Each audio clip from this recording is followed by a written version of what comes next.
ассалому алайкум тамошобинони азизу арҷуманд. Нашри барномаи иттилоотии ахборо мустақиман аз телевизиони Тоҷикистон манзуратон мегардонем. 19 июл дар шаҳри Душанбе ҷаласаи 18-уми комиссияи муштараки байни ҳукуматии ҷумҳурии Тоҷикистон ва ҷумҳурии Қазоқистон оид ба ҳамкориҳои иқтисодӣ, техникӣ ва илмӣ таҳти ҳамраисӣ муовини якуми сарвазири ҷумҳурии Тоҷикистон Ҳоким Холиқзода ва ҳамраиси муовини якуми сарвазири ҷумҳурии Қазоқистон Роман Скляр баргузор гардид. дар ҷаласа ҷонибҳо ҷиҳати тақвият додани ҳамкориҳо дар соҳаҳои тиҷорату иқтисод, сармоягузорӣ, кишоварзӣ, саноат, энергетика, нақлиёт, алоқа ва технологияи муосир, маориф ва илм, тандурустӣ, сайёҳӣ, меҳнат ва муҳоҷират, иқтисоди рақамию сабз, ҳифзи муҳити зист, варзиш ва таъсиси корхонаҳои муштараки саноатӣ бо ҷалби сармоягузорони қазоқӣ ба мувофиқа расиданд. дар нимсолаи аввали соли 2024 ҳаҷми гардиши савдои хориҷӣ бо ҷумҳурии Қазоқистон 668.9 миллион долларро ташкил намуд, ки нисбат ба ҳамин давраи соли 2023 109.2 миллион доллар ё 19.5% афзоиш ёфтааст. дар сохтори савдои хориҷии ҷумҳурии Тоҷикистон дар ин давра ҷумҳурии Қазоқистон бо ҳиссаи 15.2% ҷои сеюмро ишғол мекунад. айни замон дар Тоҷикистон беш аз 90 ширкат бо саҳми сармояи ҷумҳурии Қазоқистон дар соҳаҳои саноат, кишоварзӣ, алоқа ва хизматрасонӣ фаъолият менамоянд. дар охири кори ҷаласа бо мақсади тақвияти ҳамкорӣ санадҳои нав ба имзо расониданд. муборизаи воситаҳои ахбори омма дар ҷаҳон бар зидди терроризму радикализм пурзур карда мешавад.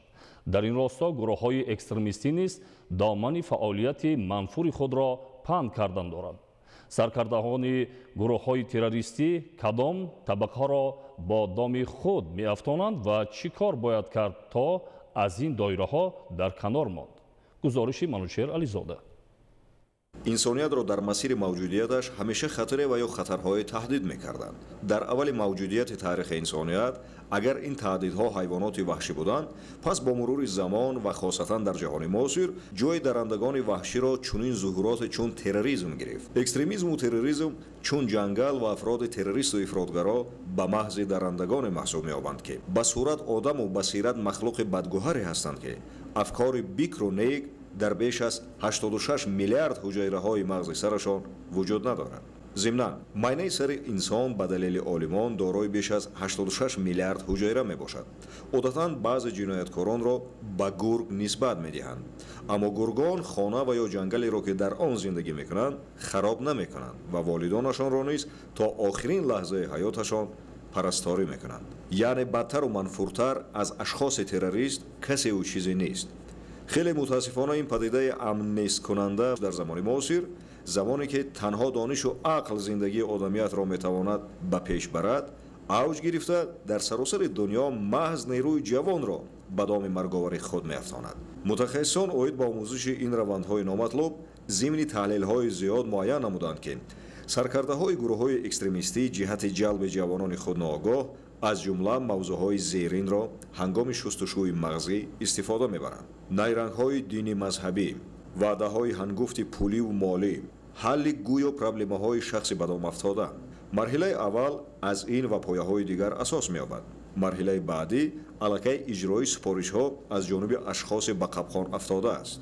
ҳамин гуна ҷавоне дар таъсири мутаассибӣ қарор дошта, дар симо, рафтор, муносибат ва ҳадафҳояш дар зиндагӣ зуд тағйири ақида карда дар макони гуногун, ки ӯ байни ақвоме қарор дорад, мавзӯи суҳбатро новобаста аз он ки дар кадом самт аст, зуд ба мавзӯи ифротгароӣ пайваста, онро бо далелҳои сохтаву дуруғини динӣ асоснок мекунад. маҳз дар чунин ҳолатҳо донишу хирад ва ватандӯстӣ барои афроде ки дар суҳбати ифротгароёна қарор мегирад, чун сипару асосу асноду яроқе мегардад, ки ба маҳзи як ганҷина аст. зеро ҷавони донишманду ватандӯст зуд аз чунин суҳбату афрод дур шуда, нисбати ватану оромии он дар қиболи чунин ашхос бетарафу тафовут нахоҳад монд. як паҳлӯи масъала ин ба доми таблиғгарони ифротӣ нафтидан аст. паҳлӯи дигар нисбати ватан, сулҳу оромии он ва ваҳдати миллӣ дар муқобили ашхоси курдил бетафовуту хомӯш набудан аст. ҷавонон бояд аз суҳбатҳо ва сомонаҳое ки ақидаи тундгароёнаро таблиғ мекунанд ба ҳеҷ ваҷҳ наздикӣ наҷоянд. мағзшӯёну саркардагони чунин гурӯҳҳо маҳз бесаводӣ, эътиқоди динӣ ва содагии ҷавонони худногогоҳро истифода карда онҳоро қурбонии дасисаҳои худ мекунанд ки оқибаташ фоҷиа аст. драматург Александр Островский дар китоби худ дар мавриди содагӣ ва куркурона амал кардан гуфтааст: нодонро ба ибодатгоҳбарӣ пешонаашро мекафонад. яъне бояд аз таассуб дур буду наздик ба илму дониш. мутахассисону коршиносони масоили мазкур аз институтҳои байналмилалии зидди террористӣ яке аз сабабҳои асосии ба гурӯҳҳои ифротӣ афтодани ҷавононро дар донишу ҷаҳонбинии васеъ надоштанашон медонанд. аз ин хотир пайваста омӯхтан, мутолиа кардан, донишҳои худро сайқал додан зарур асту ба манфиат. масалан ҳамин шабу рӯз хонандагони макотиби таҳсилоти миёнаи умумӣ ва донишҷӯён дар таътили тобистонанд ва ҷои он ки соатҳо вақти худро дар шабакаҳои иҷтимоӣ тариқи телефонҳои мобилӣ мегузаронанд, китоберо мутолиа кунанд ба манфиат хоҳад буд. бигзор тариқи ҳамин телефонҳои мобилӣ китобҳои электронӣ аст, аудиоӣ аст ва умуман матолиберо ё маводеро ҷӯё шаванд ва дар ҳофизаи худ нигаҳ доранд ки донишҳои онҳоро васеъ кунад. манушер ализода, меҳрӯзи ҷумъа, ахбор. яке аз сарчашмаҳои асосии маблағгузории ташкилотҳои террористӣ ва экстремистӣ ва гурӯҳҳои муташаккили ҷиноятӣ қочоқу гардиши ғайриқонунии маводи мухаддир ба ҳисоб меравад. дар баробари ин ҷиноятҳои алоқаманд ба қочоқи маводи мухаддир ба амният ва суботи комил, оромиву осудагии ҷомеа ва саломатии ҳар як фарди ҷомеа хатари рӯйрост доранд. гузориш аз маркази робитаҳои ҷамъиятии кумитаи давлатии амнияти миллии ҷумҳурии тоҷикистон. ҷиноятҳои алоқаманд ба қочоқи маводи мухаддир ба амният ва суботи комил, омиву осудагӣ ва саломатии ҳар як фарди ҷомеа хатари рӯйрост доранд. дар рафти гузарондани чорабинии оперативии ҷустуҷӯӣ, кормандони раёсати кумитаи давлатии амнияти миллии ҷумҳурии тоҷикистон дар вилояти Хатлон ва хизматчиёни ҳарбии қушунҳои сарҳадии кумитаи давлатии амнияти миллии ҷумҳурии тоҷикистон дар минтақаи хизматрасонии дидбонгоҳи сарҳадии рақами 5 қисми низомии 0306 отради сарҳадии 5 раёсати қушунҳои сарҳадии кумитаи давлатии амнияти миллии ҷумҳурии тоҷикистон воқеъ дар ҳудуди ноҳияи ҷайҳуни вилояти Хатлон як ҳолати убури ғайриқонунии хатти сарҳади давлатии Тоҷикистон бо Афғонистон ва қочоқи маводи мухаддир аз тарафи 3 нафар аъзои гурӯҳи трансмиллии нашаҷаллоби мусаллаҳи афғон ошкор карда шуд. ҳангоми боздошт намудани гурӯҳи қочоқбар зарурати гузарондани амалиёти махсуси ҷангӣ ба миён омад. дар натиҷаи задухӯрди мусаллаҳона як нафар қочоқчӣ шаҳрванди Афғонистон Башир Валади Аҳмад тахминан 37-40 сола безарар гардонида шуда, аъзои дигари гурӯҳи ҷиноятпеша ба самти Афғонистон фирор намуданд. зимни аз назаргузаронии ҷои ҳодиса 3 борхалтаи полиэтиленӣ бо 25 бастаи воситаи нашадори нави ҳашиш дарёфт ва мусодира карда шуд. طبق خلاصه شعبه اکسپرتیز سودی رئیست اگنتی نظارت مواد نشادار در ولایت ختلان مواد دریافت شده واسطه نشادار نوع حشیش بوده وزن عمومیش 20 کیلوگرم را تشکیل می‌دهد. وابسته به حالت مذکور از طرف شعبه تفتیشات رئیست کمیته دولتی امنیت ملی جمهوری تاجیکستان در ولایت ختلان با دسترسی ماده‌های 200 قسم 4 بند د، 289 قسم 3، 335 قسم 2 و 195 قسم 2 بند ب کدکس جنایتی جمهوری تاجیکستان پرونده جنایتی آغاز کرده شده تفتیشات پیشکی ادامه دارد. ادامه اخبار. با استقبال جشن 35 سالگی استقلالیت دولتی جمهوری تاجیکستان کارهای آبادانی در ناحیه روشن طبق نقشه ادامه دارد. گزارش در این خصوص. дар пешрӯи солгарди навбатии истиқлолияти давлатии ҷумҳурии тоҷикистон корҳои бунёдӣ дар иншооти таъиноти иқтисодиву иҷтимоӣ дар ноҳияи рӯшони вилояти мухтори кӯҳистони Бадахшон вусъати тоза гирифта, танҳо дар нимсолаи аввал аллакай 5 иншооти муҳим барои хоҷагии халқи ноҳия мавриди истифодабарӣ қарор дода шудааст. инҳо гӯшаи дехон дар ноҳия, майдончаи варзишӣ ва толори варзишӣ дар деҳаи Рошорф, толори варзишии Вамд, цехи қаннодӣ дар маркази ноҳия ба ҳисоб мераванд. дар баробари ин бунёди иншооти дигар идома ёфта дар мавзеи Ахвани маркази ноҳия корҳои сохтмонӣ дар корхонаи коркарди мева ва консервкунонӣ бо сардхонаи калон идома дорад. ин мавзеъ солҳои дароз ҳамчун корхонаи валангор дар масоҳати 1500 метри квадратӣ аз истифода боз монда буд ва ҳоло дар заминаи он корхонаи нав бунёд мегардад. ниёзбегим абдуллова, сокини шаҳраки вамар, бо дар назардошти маҳсулоти ниёзи кишоварзӣ ва боғот иқдом гирифт то як корхонаи ҷадидеро бунёд намояд ва дар баробари коркарди маҳсулот инчунин ба бунёди сардхона барои ин ноҳия муҳим даст занад. дар ин кор соҳибкору мақомоти иҷроияи ҳокимияти давлатии вилояту ноҳия дастгирӣ намуда корҳои бунёдӣ ҳадафмандона идома дорад. мутобиқи ин нақша дар ин ҷо дар баробари корхонаи коркарди меваву сабзавот хушккунии онҳо инчунин бунёди саркхона идома дорад ва дар ояндаи наздик боз ошхона, меҳмонхона ва мағоза ки давоми 24 соат фаъолият хоҳад намуд сохта мешавад. соҳибкор аллакай баҳри пешбурди корҳо маблағи 5 миллиону 600 ҳазор сомониро аз худ намудааст ва итминон дорад ки бо пешниҳоди грантҳо аз ҷониби бонкҳо ҳадафи хешро амалӣ созад. бо анҷоми корҳо ҳудуди 100 нафар сокини ноҳия соҳиби ҷои кории доимӣ хоҳанд гардид. ман соҳибкори ноҳияи рӯшон ният дорам ки истеҳсолоти коркарди мева ва меваи хушк ва инчунин консерв дар ҳамин истеҳсолот ва пеш овардем ки баъд аз он мехостем ки сардхонае ки барои ҳамин мева сахира кардан сардхона нигаҳдорӣ кунем. истеҳсолот зиёда аз 1300 квадратный метр ҳаст. дар он аз яке аз цехи хушкмеваи хушкмебаровардагӣ, дигар цехи тут, баъд аз он консервироване, баъд аз он истеҳсоли оби нӯшокии бо макчухма ва инчунин 300 квадратный метри он сардхона барои ҳамин ноҳияи рӯшон ва тамоми минтақаҳои ҷумҳурии тоҷикистон ва инчунин орзу дорем ки беғайр аз дигар мамлакатҳо аз он ҷумла Россия содир кунем. соҳибкори муваффақ тавонист масъулаи сохтмониро аз ҷумҳурии мардумии чин дастрас намуда ҷиҳати таъмини бо суръати раванди корҳо шароити мусоид фароҳам орад.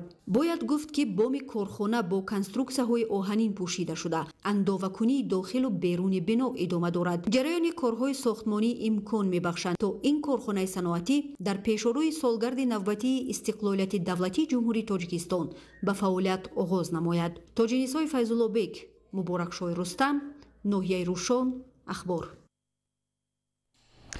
муассисаҳои таълимӣ дар шаҳри Левакан таъмир шуда ба соли нави хониш омода мегарданд. ҳамкорони мо гузориш медиҳанд. шаҳри Леваканд бо қомат афрохтани бинову иншооти маишиву хизматрасонӣ сол аз сол ободу зебо гашта шароити кору фаъолият ба сокинон беҳтару хубтар мегардад ки ин аз самараи соҳибистиқлолии кишвар дарак медиҳад. имрӯзҳо бо саҳми мақомоти маҳаллӣ, соҳибкорон ва сокинони саховатпеша корҳои ободониву созандагӣ дар ҳудуди шаҳр вусъат бахшида шуда барои неку арзанда истиқбол гирифтани ҷашни бошукӯҳи миллӣ омодагии ҳамаҷониба мебинанд. бинои мақомоти иҷроияи ҳокимияти давлатии шаҳр аз иншооти ҷашнӣ ба шумор рафта, айни ҳол дар он корҳои сохтмонӣ ҷараёни тоза дорад. иншооти мазкур бо дар назардошти шароити пешбурди фаъолият барои кормандон пешбинӣ гардида мақсад аст дар кӯтоҳтарин вақт мавриди истифода қарор гирад. бахшида ба ҷашни 35-солагии истиқлолияти давлатии ҷумҳурии тоҷикистон дар шаҳри Левакан 71 бинови иншоот ба нақша гирифта шудааст ки то ин дам 40 адади он ба истифода дода шуда 56% корҳо иҷро шудаанд. аз ин сохтмонҳои мақомоти ҷойкуми давлатии шаҳри Левакан, бинои симхонаҳои иловагӣ, бинои муассисаи таҳсилоти миёнаи умумӣ, сохтмонҳошон бо маром идома дорад. инчунин бинои нозироти андоз сохтмон бо маром идома дорад. дар раванди чунин ободонӣ дар саҳми соҳибкорон бештар ба назар расида ният дорем ки ҷашни истиқлолияти давлатии ҷумҳурии тоҷикистонро сарбаландона истиқбол намоем. имрӯзҳо дар давраи таътили хонандагон масъулини бахши маорифи шаҳр муассисаҳои таълимиро пурра аз таъмири хушсифат бароварда ба соли нави хониши 2024-2025 омодагӣ мегиранд. тавре иттилоъ дода шуд дар раванди таъмири муассисаҳои таълимӣ саҳми кумитаи падару модарон назаррас буда ҳамасола ҷиҳати фароҳамсозии шароити беҳтари таълиму тарбияи хонандагон ҳиссаи хешро дар чунин амалҳои ободонӣ мегузоранд. дар шаҳри Левакан ҳамагӣ 15 مؤسسه تعلیمی و لیسه 1 و لیسه 2 همگی 17 مؤسسه ارزی هستی دارد. تعمیر از نوسازی مؤسسه تعلیمی برای سال نو تحصیل پورا بگیم در مؤسسه تعلیمی رفته ایستاده است و تعمیر مؤسسه تعلیمی از حسابی هم بودجه محله و هم از کمیته پدر و مادران و هم از صاحبکاران سخاوت پیشه پورا ادامه یافته ایستاده است. قید کردن به مورد است که تا اول ماه اوگوست پورا یعنی که مؤسسه تعلیمی از تعمیر کپیتالی پورا میبراید. مؤسسه تعلیمی رقم 15 شهر که به تازگی بنیاد یافته است در آن کارهای رنگ و بارکنی و مجهزگردانی اشیا و عیانیت‌های درسی انجام داده شده برای به تحصیل فرا گرفتن محصلین پورا آماده میباشد. مؤسسه سال 2021 مورد استفاده قرار گرفته است که در آن 1025 خواننده در 2 بست تحصیل مینمایند. مؤسسه رقم 15 شهر لیوکند از 19 صنفخانه عبارت بوده. 19 صنفخانه را با دستگیری والدین خوانندگان از تعمیر خوشصفت پورا برآورده شده و سال نو تحصیل آماده است. در این برابر برای گذراندن فصل زمستان موادهای سوزشواری الکی آورده در انبارها ذخیره کرده شدند. روند تعمیر و آمادگی به سال خوانش در مؤسسه تعلیمی رقم 1 نیز ادامه داشته عین زمان رنگ و بارکنی صنفخانه ها انجام یافته در 4 صنفخانه دیگر با سهم والدین خوانندگان تعمیر کپیتالی جریان دارد. این مؤسسه از 34 صنفخانه عبارت بوده فراگیری خوانندگان به 1490 نفر میرسد. قابل ذکر است که چنین روند آمادگی در دیگر مؤسسه های تعلیمی و تا مکتبی ادامه داشته. مقصد است که در سال نو خوانش خوانندگان را در صنفخانه های نو بر هوا استقبال گیرند. سمندر شایف اسکندر سعید، شهر لیوکند، اخبار.